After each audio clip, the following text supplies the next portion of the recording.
ദാലാണ് എടുക്കുന്നത്. നിങ്ങൾക്ക് പരിപ്പ് കറിക്ക് വേണ്ടി ദാൽ കറി.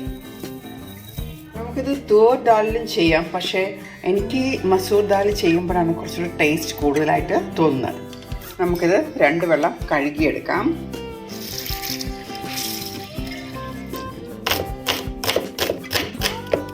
ടൊമാറ്റോയാണ്. അപ്പോൾ ഇതിൻ്റെ സ്കിന്നെല്ലാം മാറ്റിയിട്ട് വേണം ഇടാനായിട്ട്.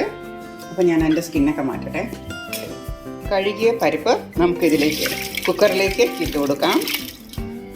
ഇതിലേക്ക് സവാള കട്ട് ചെയ്തത് ചെറുതായിട്ട് കട്ട് ചെയ്ത് 1 കപ്പ്, 1/2 കപ്പ് പരിപ്പിന് ഞാൻ 1 കപ്പ് സവാളയാണ് എടുത്തിട്ടുള്ളത്. അതേപോലെ തന്നെ 1 കപ്പ് ടൊമാറ്റോയും ചോപ്പ് ചെയ്തത് ചെറുതായിട്ട് കട്ട് ചെയ്തതാണ്. ഇതിൻ്റെ സ്കിന്നൊക്കെ മാറ്റിയിട്ടാണ്, അല്ലെങ്കിൽ ഈ പരിപ്പ് കറി വെച്ച് കഴിയുമ്പോഴത്തേക്ക് ടൊമാറ്റോയുടെ സ്കിന്നെല്ലാം പരിപ്പിൻ്റെ മുകളിൽ കിടക്കും. ഇനി ഇതിലേക്ക് ഒരു 4 ചെറിയ പച്ചമുളക്, ഇനി ഇതിലേക്ക് 4-5 വെളുത്തുള്ളി അല്ലി, 1 ടീസ്പൂൺ ഉപ്പ്, 1/2 ഗ്ലാസ് പരിപ്പിന് ഒരു 3 ഗ്ലാസ് വെള്ളമെങ്കിലും ഒഴിച്ചു കൊടുക്കണം. നമുക്കിത് അടച്ച് വേവിക്കാം. 1 സ്റ്റീം, ഫുൾ ഫ്ലെയിമിലും പിന്നെ ലോ ഫ്ലെയിമിൽ 1 സ്റ്റീം. ഒരു പാൻ എടുത്തു, അതിലേക്ക് 1 ടീസ്പൂൺ വെളിച്ചെണ്ണ ഒഴിച്ചു കൊടുക്കാം. കടുക് വറുക്കാൻ വേണ്ടിയിട്ടാണ്.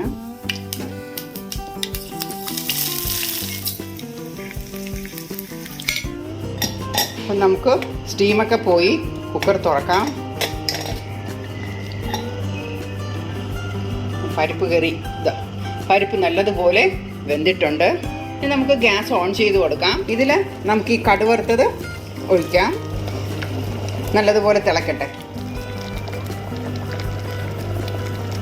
ഈ ചൂടായ പാനിലേക്ക് 1 ടീസ്പൂൺ നെയ്യ്, നെയ്യിലേക്ക് 1 ടീസ്പൂൺ ജീരകം ഒന്ന് ചൂടാക്കി എടുക്കാം.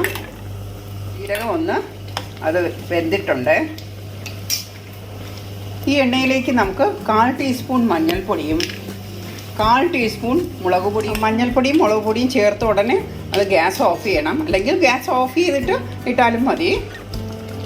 ഇനി നമുക്ക് പരിപ്പ് കറിയിലേക്ക് കടുക് വറുക്കുന്നതിൽ കൂടെ ജീരകവും പൊടികളും ചേർക്കാം. അതിനുശേഷം 1 സ്പൂൺ നെയ്യ് ചേർത്താലും മതി. നെയ്യ് ചേർത്താൽ ഉടൻ തന്നെ നമുക്ക് ഗ്യാസ് ഓഫ് ചെയ്ത് കൊടുക്കാം.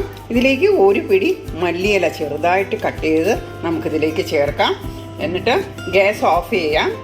ഇനി ഓഫ് ചെയ്തതിന് ശേഷം 2 മിനിറ്റ് നമുക്കിത് അടച്ചു വയ്ക്കാം. അങ്ങനെ നമ്മുടെ പരിപ്പ് കറി റെഡിയായിട്ടുണ്ട്. നമുക്കിതൊന്ന് സെർവ് ചെയ്യാം.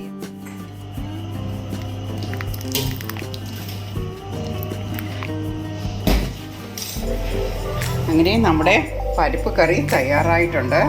ഈ സ്വാദിഷ്ടമായ പരിപ്പ് കറി ചപ്പാത്തിയുടെ കൂടെയും ഇഡ്ഡലിയുടെ കൂടെയും ദോശയുടെ കൂടെയും നമുക്ക് ചേർത്ത് കഴിക്കാം, കൂടാതെ ചോറിൻ്റെ കൂടെയും. അപ്പോൾ നിങ്ങൾക്കെല്ലാവർക്കും എൻ്റെ ഈ വീഡിയോ ഇഷ്ടമായെന്ന് വിശ്വസിക്കുന്നു.